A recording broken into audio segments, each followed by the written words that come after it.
How are you? I hope you are fine and enjoying the videos. In previous video, I have tell you the meaning of capital structure. Now, in this video, we have to cover the factors affecting capital structure. But deciding about the capital structure of a firm, जब हम capital structure decide करते हैं उसको decide करने से पहले कि हमने कितना पोर्शन डेब्ट का लेना है, कितना ऑन कैपिटल का लेना है, कुछ एक फैक्टर्स हैं जो कि हम डिस्कस करेंगे, उनके ऊपर डिपेंड करता है. तो दैट्स वाई वी कॉल्ड कि जो कैपिटल स्ट्रक्चर होता है डिसाइड करते हैं हम कंपनी का, वो कई फैक्टर्स के डिसाइड यानी कि उसको काफ़ी सारे फैक्टर्स हैं जिनको हमें कंसीडर करना पड़ता है, अफेक्ट करते हैं. तो one by one we should do that. तो first is your cash flow position. Cash flow यानी कि in case a company has a strong cash flow position then it may raise the finance by issuing डेप्ट, यानी कि वो अपने capital structure में डेप्ट को इंक्लूड कर सकती है. कैश फ्लो पोजीशन अच्छी होने पर यानी कि कंपनी के पास इतना सफिशिएंट फंड है कि वो समय आने पर जो आपकी बोरोड कैपिटल है उसकी इंटरेस्ट की पेड कर सकती है. आपको ये तो मालूम ही है, कल मैंने क्लियर किया था कि अगर आपने डेप्ट लिए और उसका इंटरेस्ट अगर नहीं पे किया तो वो रिस्की बन जाती है. तो इसीलिए हम कैश फ्लो पोजीशन कंपनी की प्रेफर करते हैं. ठीक है बच्चों. Next, interest coverage ratio, ICR भी बोलते हैं इसे, ICR इसकी शॉर्ट फॉर्म है, लेकिन आप लोगों ने इसको हमेशा बड़े की तरह ही इंटरेस्ट कवरेज रेशो यानी कि फुल फॉर्म में ही यूज़ करना है, क्योंकि अगर आप इसको शॉर्ट फॉर्म यूज़ करते हैं तो CBSE can delete your marks. ठीक है. It refers to the number of times earning before interest and tax of a company cover the interest obligation. यानी कि बेटे ICR का मतलब होता है कि कंपनी के पास कितना प्रॉफिट है इंटरेस्ट देने के लिए, इंटरेस्ट अर्न करने से पहले. यानी कि देखो, कल मैंने आपको EBIT earning before interest and tax बताई थी, उसके बाद हम लोगों ने सबसे पहले इंटरेस्ट को डिडक्ट किया था. तो यानी कि हमें EBIT देखनी है कि उस EBIT से हम कितना इंटरेस्ट पे कर सकते हैं टाइम के अनुसार या नहीं. It refer to the number of times earning, यानी कि आपके पास कितनी अर्निंग है before interest and taxes of companies cover the interest obligation. Interest obligation, obligation का मतलब होता है कि दैट इज एन कंपल्सरी कि आपको पे करनी है. ठीक है ना. अगर आप पे नहीं करेंगे तो आपकी कैपिटल के ऊपर नुकसान हो सकता है. High interest coverage ratio indicates that the company have more can have. अगर इंटरेस्ट कवरेज रेशियो इसकी ज़्यादा है यानी कि उसके पास प्रॉफिट ज़्यादा है जितना उसने इंटरेस्ट पे करना है. बेटा ये तो सीधी सी बात है कि अगर आपके पास किसी से मान लो आपने पैसे उधार पे लिए, उसको ब्याज पे लिया, आप लोगों ने इंटरेस्ट पे लिया. अब मान लो आपने जिस काम के लिए ब्याज पे पैसे लिए उस काम से आपको मुनाफा हुआ, उस मुनाफे में से अगर आप टैक्स पे कर देते हो फिर भी बच जाता है, तो वो बेनिफिशियल है कि नहीं है, आपने यही देखना है ना. लेकिन अगर मान लो आपने जितना ब्याज देना था उतना ही मुनाफा नहीं हो रहा तो वो आपके लिए चीज़ बेकार हो जाएगी. तो सिंपल है, हाई इंटरेस्ट कवरेज रेशो, जितना ज़्यादा हाई होगा ratio indicate that the company can have more of borrowed fund, यानी कि उसको उसके पास बोरोड फंड लेने की क्षमता है और वो ले भी सकती है और उसके पास ज़्यादा बोरोड फंड है. तो इसको कैसे कैलकुलेट करते हैं ICR को, EBIT earning before interest and tax divided by total interest. Interest वो होता है जो कि आपने ऑब्लिगेशन है, जो कि आपने पे करना है, यानी कि आपको प्रॉफिट ज़्यादा है, आप उसमें उस इतने प्रॉफिट में से इतना इंटरेस्ट पे कर सकते हो. आगे है बेटा return on investment. If return on investment is higher then the rate of interest on डेप्ट. यानी कि अभी जैसे मैंने आपको एग्जाम्पल बताया कि मान लो आपने अपने दोस्त से 50,000 रुपये उधार पे लिए और उसको कहा कि 50,000 पर मैं तुम्हें 10% ब्याज दूंगा. तो 50,000 का हो गया 5,000, यानी कि आपने 5,000 जो 50,000 है उस पर आप लोगों ने इंटरेस्ट देना है. तो यहाँ से 10% ब्याज देंगे तो 5,000 का ब्याज रह गया. अगर आपका मुनाफा 5,000 से ज़्यादा होता है यानी कि आपको 7,000, 8,000 या 10,000 का मुनाफा हो रहा है तो आपको बेनिफिट है उसका. लेकिन अगर आपको 5,000 हो रहा है या 5,000 से कम हो रहा है तो उसका क्या मुनाफा. तो वहाँ पर यही बात की गई है कि if return on investment is higher, return on investment is higher then the rate of interest on डेप्ट, then it will be beneficial for a firm to raise the finance through borrowed fund. तब आपको उधार लेने में फायदा है, लेकिन अगर आपकी उसमें सिर्फ ब्याज ही निकल रहा है या ब्याज से भी कम पैसा आ रहा है मुनाफे में, रिटर्न में, तो वो आपके लिए घाटे का सौदा होगा। तो इसीलिए आपको नहीं बोरोड फंड का यूज करना। ठीक है, नेक्स्ट है आपकी flotation cost.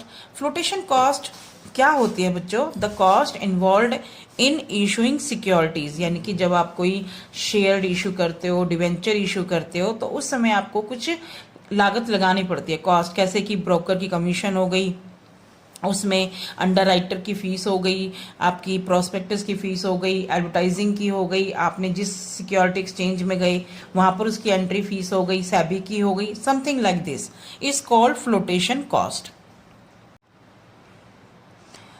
While selecting the source of finance, flotation cost should be taken into account. जिस सोर्स को, आपके पास दो ही सोर्स होते हैं, डेप्ट और ओन्ड।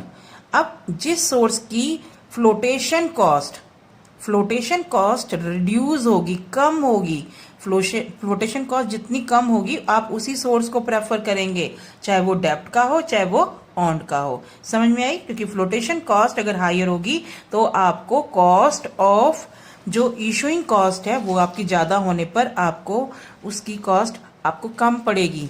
यानी कि जैसे मान लो आपने 1 लाख रुपए लिए हैं, 1 लाख पर आपकी फ्लोटेशन कॉस्ट आई 2% और 3%, तो आपकी 1 लाख पर 2 या 3% घटा देंगे, तो यानी कि अगर 2% घटाई तो आपके 2000 रुपीज कम हो गए। ठीक है, तो आपको 1 लाख की जरूरत थी लेकिन आपको मिले 98 या 97, और 2 या 3% में आपको 2-3 हजार रुपए का नुकसान भी तो हो गया। लेकिन अगर वही 1 लाख रुपए आपको दूसरे सोर्स से 1% पे मिल रहे हैं, यानी कि सिर्फ 1000 कम, तो आप उसको प्रेफर करेंगे। तो यहां पर higher the flotation cost, reduce the value of your funds. ठीक है, तो रिड्यूसिंग करने से आपने फ्लोटेशन कॉस्ट देखनी है कि कहां पर कम लगती है।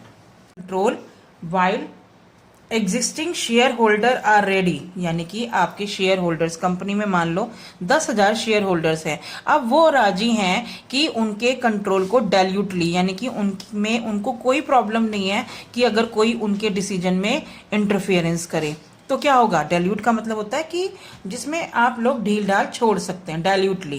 तो क्या होगा कि firm can issue the equity share. लेकिन अगर वो 10,000 शेयर होल्डर्स चाहते हैं कि आगे उनका डाइल्यूट ना हो, कंट्रोल उन्हीं का ही रहे कंपनी पर, then they prefer to raise the डेप्ट कैपिटल। क्योंकि जो डिबेंचर होल्डर्स हैं, ये आपको भी पता है कि वो मैनेजमेंट में पार्टिसिपेट नहीं करते। क्लियर बच्चा?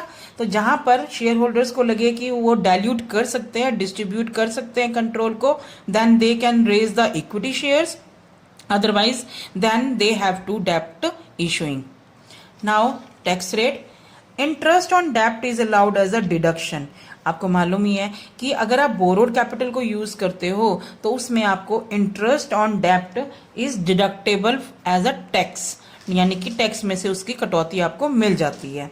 ठीक है, thus in case of higher tax, अगर आपका टैक्स रेट हायर है तो बेटा आपको डेप्ट ही प्रेफर करनी चाहिए, क्योंकि उसका इंटरेस्ट है वो टैक्स में से पहले ही निकल जाएगा, तो आपको बेनिफिट रहेगा। लेकिन अगर टैक्स रेट लो है then you have to prefer the equity fund.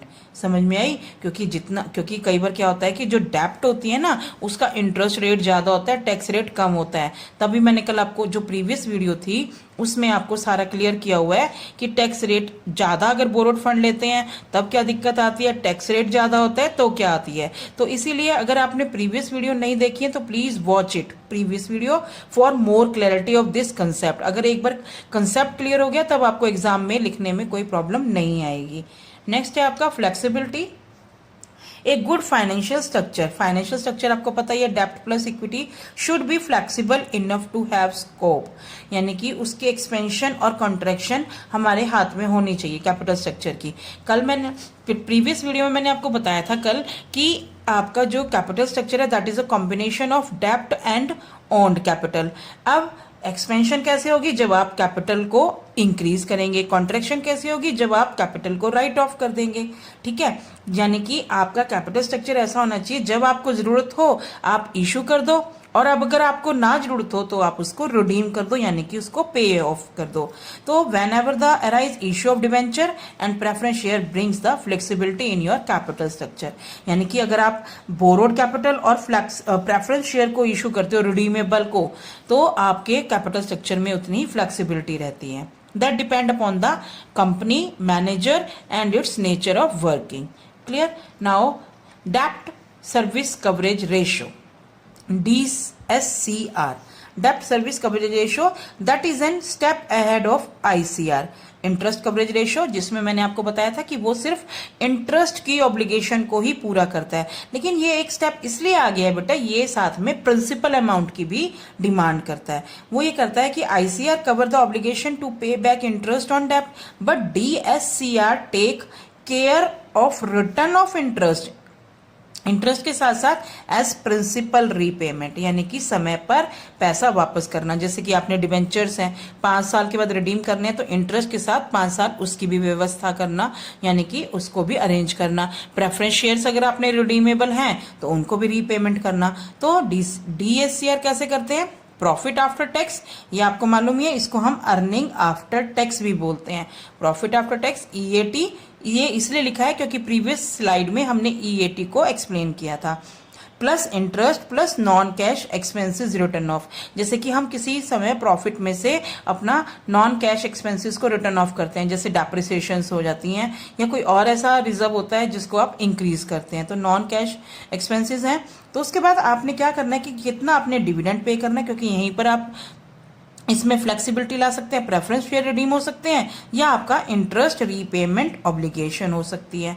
Preference dividend plus interest repayment. तो अगर आपका हायर है, DSCR हायर है, तो बेटर एबिलिटी है कि कंपनी अपनी डेप्ट को समय पर कैश कमिटमेंट को पूरा कर सकती है, यानी कि डिवेंचर्स को, लॉन्ग टर्म बोरिंग्स को और इंटरेस्ट को सही समय पर पूरा कर सकती है। तो higher DSCR means higher borrowed capital, low DSCR means low borrowed capital should be there because company has not so much DSCR, यानी कि उसके पास अर्निंग आफ्टर टैक्स इतनी ज्यादा नहीं है। नेक्स्ट है risk consideration. Financial risk refer to a position when company is unable to meet is financial charges. Financial charges क्या क्या होते हैं बेटे? जैसे कि इंटरेस्ट की पेमेंट करना, प्रेफरेंस डिविडेंड पेमेंट करना, क्रेडिटर्स को पेमेंट करना, आपने कोई शॉर्ट टर्म लोन लिया हुआ है उसकी बोरिंग्स को पे करना। तो इस तरह से ये जो आपकी जो रोजमर्रा के रिस्क हैं वो इसलिए बोलते हैं क्योंकि आपकी ऑपरेटिंग एक्टिविटीज इन्हीं के ऊपर डिपेंड होती है। अगर आप समय पर ये छोटी छोटी बातों का ध्यान नहीं रखेंगे, पेमेंट नहीं करेंगे, तो आपकी रोजमर्रा की डे टू डे एक्टिविटीज यानी ऑपरेटिंग एक्टिविटीज पर इफेक्ट पड़ता है। अगर मान लो फर्म की बिजनेस रिस्क ज्यादा है यानी कि पेमेंट ज्यादा है, then it can not raise the डेप्ट मोर, उसको बोरोइंग फंड से ज्यादा पैसा नहीं लेना चाहिए, इससे उसकी रिस्क कंसिडरेशन और इंक्रीज हो जाएगी, यानी कि उसके लिए और नुकसान हो जाएगा। और अगर मान लो उसकी वो लो है, अगर उसकी लो है यानी उसकी रिस्क कम है बिजनेस वाले, यानी कि फाइनेंशियल चार्जेस कम है, तो वो डेप्ट को ज्यादा इशू कर सकती है।